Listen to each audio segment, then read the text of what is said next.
for this wonderful Sunday on the 19th of April 2020.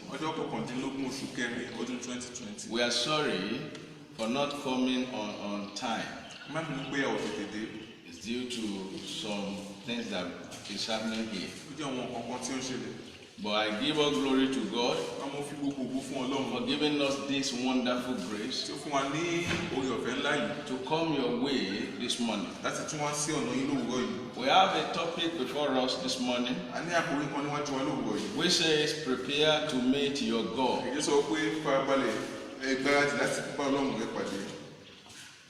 Prepare to meet your God. According to the book of Amos chapter 4,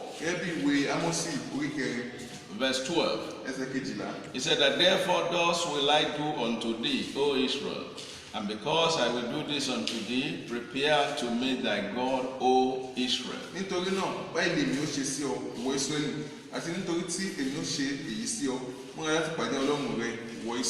God here is calling on his chosen ones to come face to face with him in battle. So, and how can human beings face God in battle? Because creature cannot be powerful than their creator. But what caused this is the sin that these people were committing.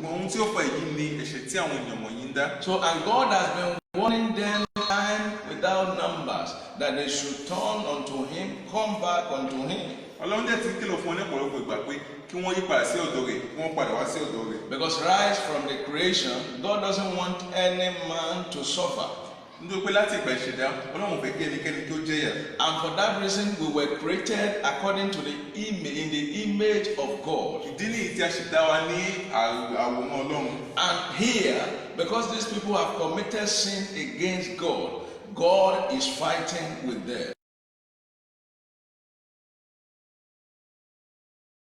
What is happening in the world today, people cannot comprehend it. So because it is God who brought that trouble upon the earth. It is because of the sins of human beings. But today, our key point for this message is repentance. And what is repentance? It is to the living God. When you turn from your wicked ways, you come to the Lord and begin to please God. Because it is sin that brought problems. If you will check your Bible from the book of Mark chapter 2, there was a man there sick. He was brought to Jesus Christ. And when Jesus saw him, he said unto him, Son, your sins are forgiven thee. Even when you are a sinner, God still loves you. Or can't you hear how Jesus addressed the man? That son, your sins were forgiven thee. It was after that he commanded the spirit of sickness to get out of him. So therefore this morning, God, we are calling you by the mercy of God unto repentance. Because there is nothing you can do to please God with your sin. I'm paying my tithes. I'm giving a huge amount of offerings. All these are nothing to God if you are still a sinner. A fornicator, a thief, a fraudster that said that he's giving his tithe and offering, God will not accept that offering nor the tithe.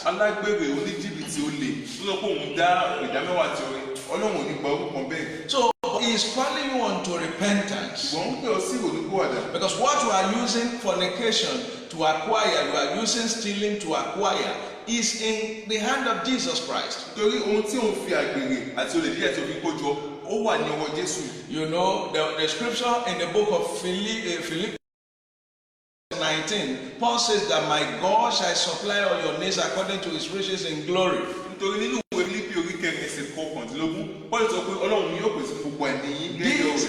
This promise is for the children of God, those who have repented of their sins.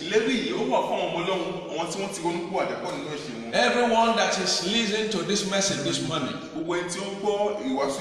in every corner of the world, what God wants from you this morning is to repent. Because what brought trouble into the life of the children of Israel was their sins. They serve idols, they commit fornication, they commit homosexuality, they did many things that is not in the word of God. So this morning, in this world today, many people are doing things that are not in accordance with the word of God as well.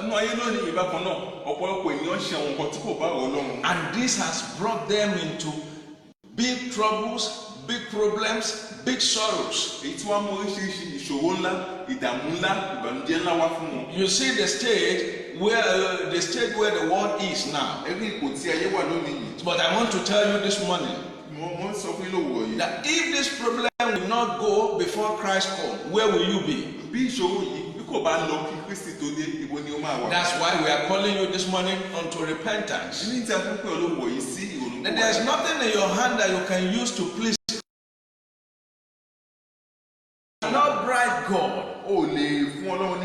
Those who have been destroyed, killed by the thieves or by witchcraft, they have nothing to tell God when they got there without repenting, without their repentance.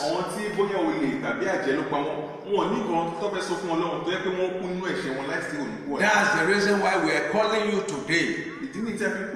That the only thing that can make you please God and also to see the face of God, so that in order for God to welcome you back home, is by repented from all your sins and come and start doing the will of God.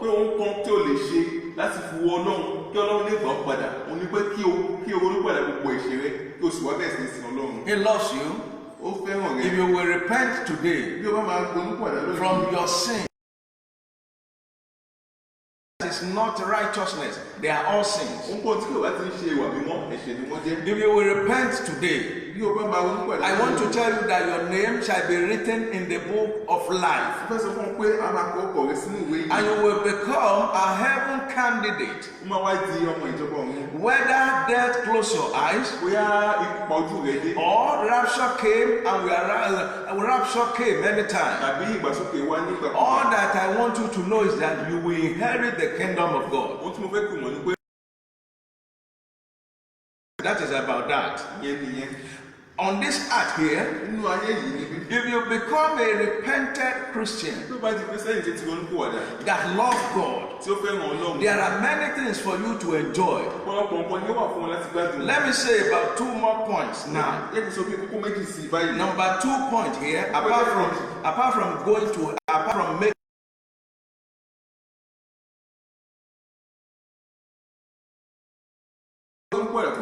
no sickness will come near your dwellings, because you will have the presence of God round and about your tabernacles.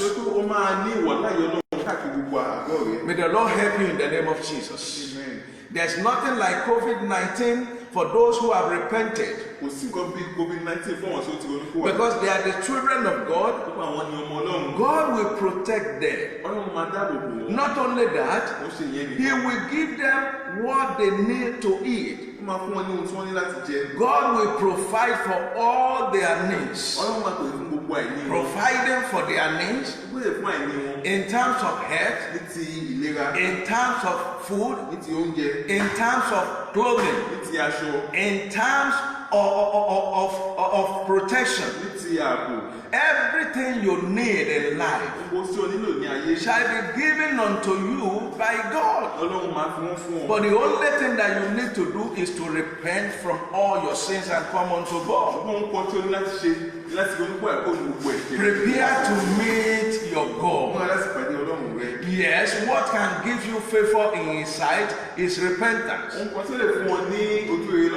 May God help you this morning to do according to this word in the name of Jesus Christ. If you have repented from all your sins, if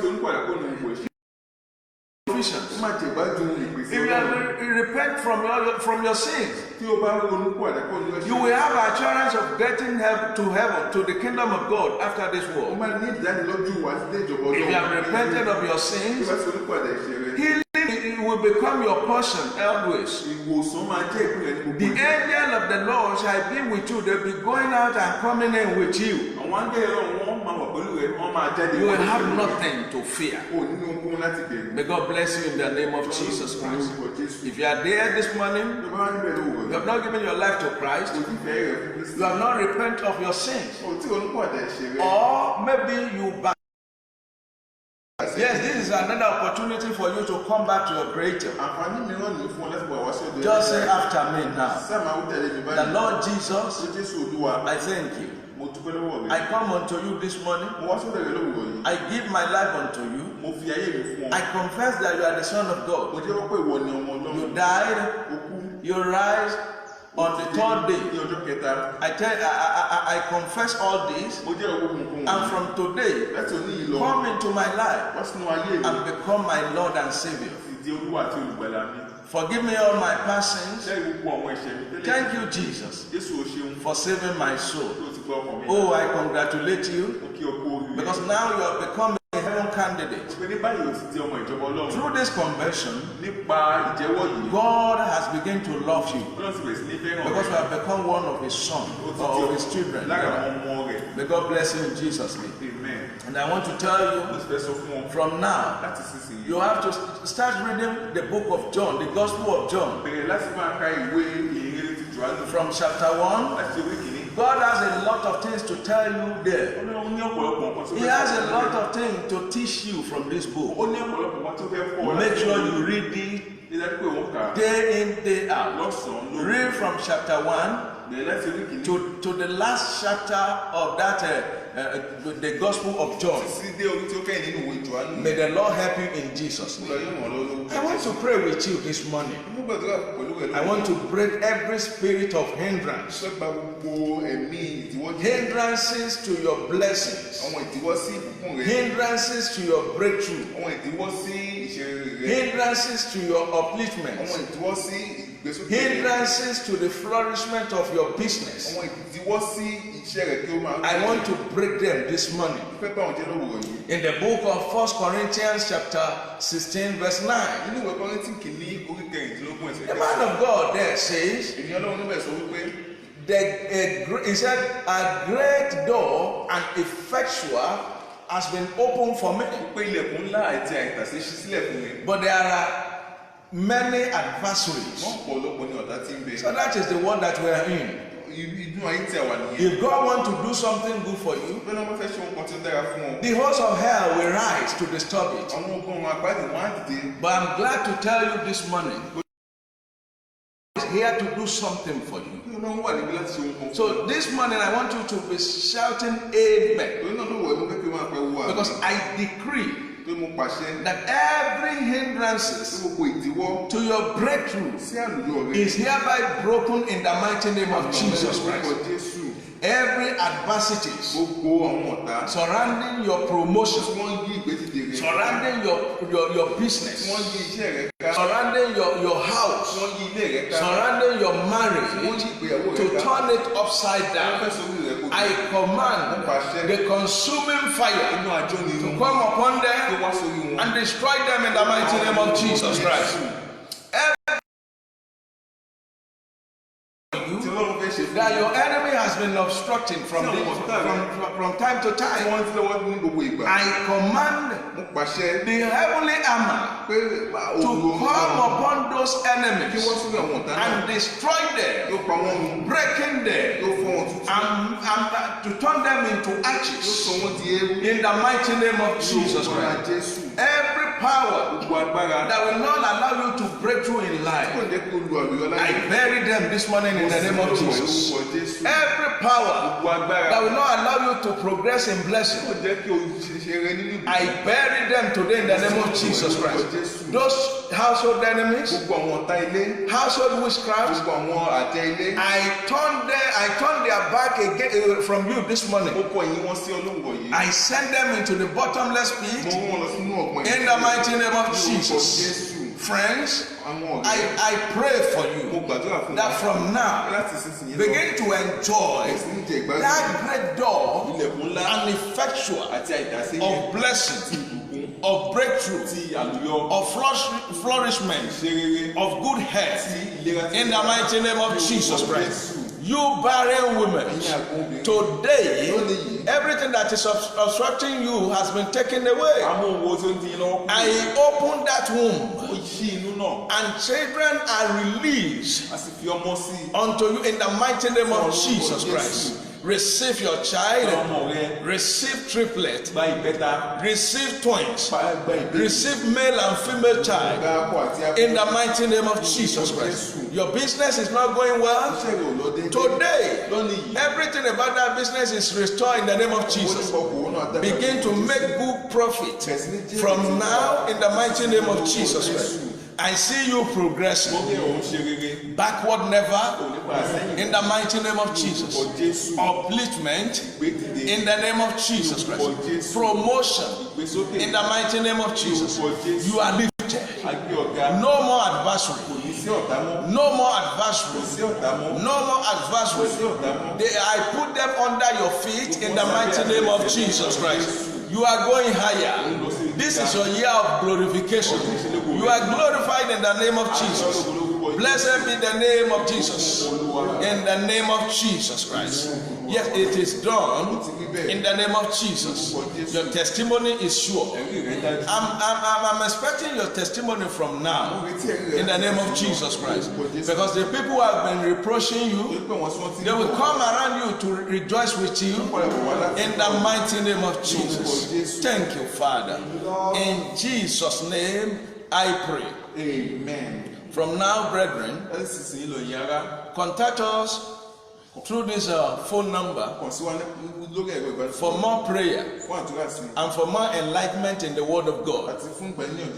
080 37 14 86 84 080 37 14 86 84. I will pick it by myself. I will surely answer you. May God bless you in the name of Jesus Christ. Let's hear from you what God has been doing for you. Or if God has placed it in your heart, use your substances to